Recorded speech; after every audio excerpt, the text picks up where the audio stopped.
America से आई इस खबर ने ग्लोबल लेवल पर हलचल मचा दी है और इस बार मामला सिर्फ एक रेस्क्यू ऑपरेशन का नहीं बल्कि देश के अंदर छिपे एक गद्दार तक पहुंच गया है।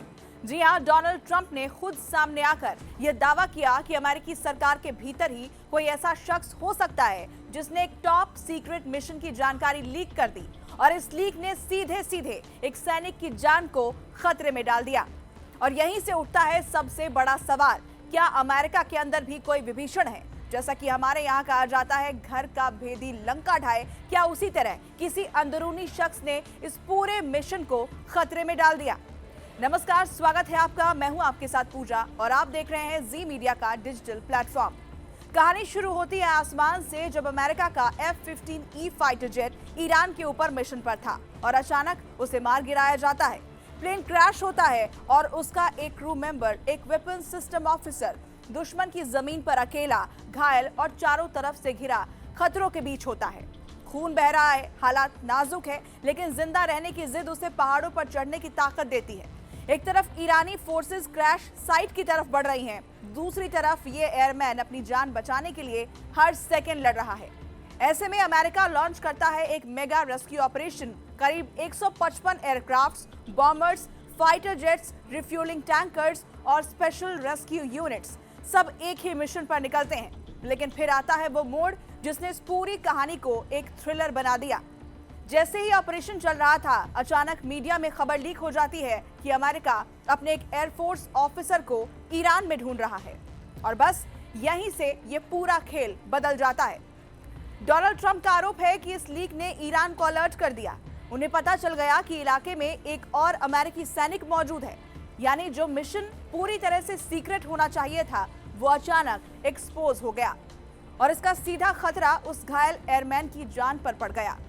डोनाल्ड ट्रंप ने अपने संबोधन में गुस्से में साफ कहा कि हम उस लीकर को ढूंढने के लिए बहुत मेहनत कर रहे हैं। उनका मानना है कि ये सिर्फ एक गलती नहीं बल्कि नेशनल सिक्योरिटी के साथ एक बहुत बड़ा धोखा है। इतना ही नहीं, उन्होंने इस पत्रकार को भी चेतावनी दी है जिसने सबसे पहले ये खबर रिपोर्ट की थी। डोनाल्ड ट्रंप ने कहा कि अगर उसने अपने सोर्स का नाम नहीं बताया तो उसे जेल जाना पड़ सकता है। हालांकि किसी एक मीडिया हाउस का नाम नहीं लिया गया, लेकिन जो शुरुआती रिपोर्ट सामने आई है उसके मुताबिक the New York Times, Fox News और एक्सिस जैसे बड़े नाम सामने आ चुके हैं। अब जरा उस ऑपरेशन की रणनीति को समझिए। अमेरिका ने जानबूझकर कई जगहों पर एयरक्राफ्ट मूवमेंट को दिखाया ताकि ईरानी फोर्सेस कंफ्यूज हो जाएं। ये पूरा मिशन एक तरह धोखे की चाल थी जिससे दुश्मन को गलत दिशा में भेजा जा सके। और इसी बीच वो घायल एयरमैन जो लगातार जिसका खून बह रहा है, पहाड़ों में छिपते हुए, अपनी लोकेशन को बदलते हुए आखिरकार अमेरिकी फोर्सेस के संपर्क में आने में कामयाब हो गया। उसी जानकारी के आधार पर उसे सुरक्षित बाहर भी निकाल लिया गया। लेकिन अब कहानी का असली ट्विस्ट यही है, क्या वाकई अमेरिका के अंदर कोई विभीषण छिपा हुआ है?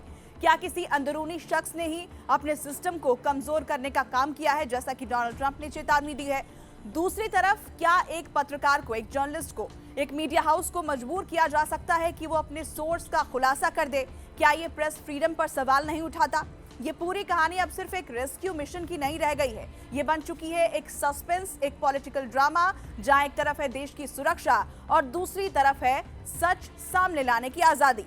फिलहाल अमेरिका उस विभीषण की तलाश में जुटा हुआ है, क्योंकि इतिहास गवाह है, जब खतरा घर के अंदर से हो तो सबसे मजबूत किले भी हिल जाते हैं।